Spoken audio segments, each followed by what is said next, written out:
31.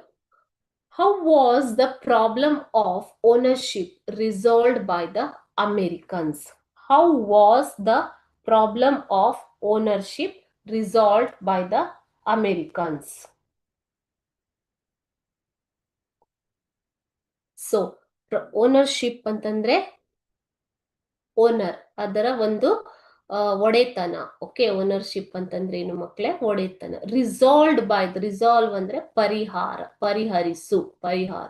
Okay, so ಈಗ ಆ ಭೂಮಿ ಆತನಿಗೆ ಸೇರಿದ್ದು ಅಲ್ವಾ? ಸೊ ಅದು ಸರ್ವೆ ಮಾಡಿದಾಗ ಜಾಸ್ತಿ ಇದೆ, ಬಟ್ ಆತ ಹೇಳ್ತಾನೆ ಟ್ರೀಸ್ ಬಿಲಾಂಗ್ಸ್ ಟು ಚಿಲ್ಡ್ರನ್, ಮರಗಳು ನನಗೆ ಸೇರಿದ್ದಲ್ಲ ಅಂತ ಆತ ಹೇಳ್ತಾ ಇದ್ದಾನೆ, ಓಲ್ಡ್ ಮ್ಯಾನ್. ಸೊ ಇದನ್ನ ಹೇಗೆ ಪರಿಹಾರ ಮಾಡ್ತಾರೆ ಅಮೆರಿಕನ್ಸ್?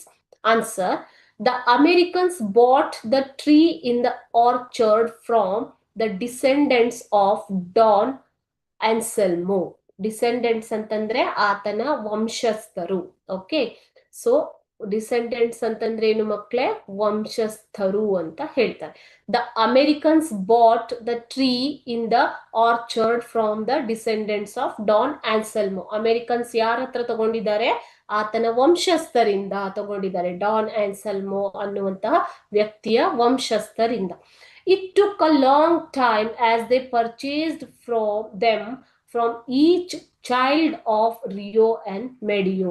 ಸೊ ಅದು ಮಕ್ಕಳಿಗೆ ಸೇರಿದ್ದು, ಎಲ್ಲಾ ಮಕ್ಕಳಿಗೆ ಸೇರಿದ್ದು ಅಂತ ಆತ ಹೇಳೋದ್ರಿಂದ ಅವರು ಏನ್ ಮಾಡ್ತಾರೆ?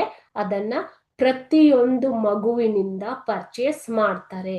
As they purchased them from each child of Rio and Medio. ಇದೇನು ಹೀಗೆ ಅವರು ಪರಿಹಾರವನ್ನ ಕಂಡುಕೋತಾರೆ. Okay, so this is how they found out or resolve the ownership of the property. How they purchased them from the descendants of Don Anselmo.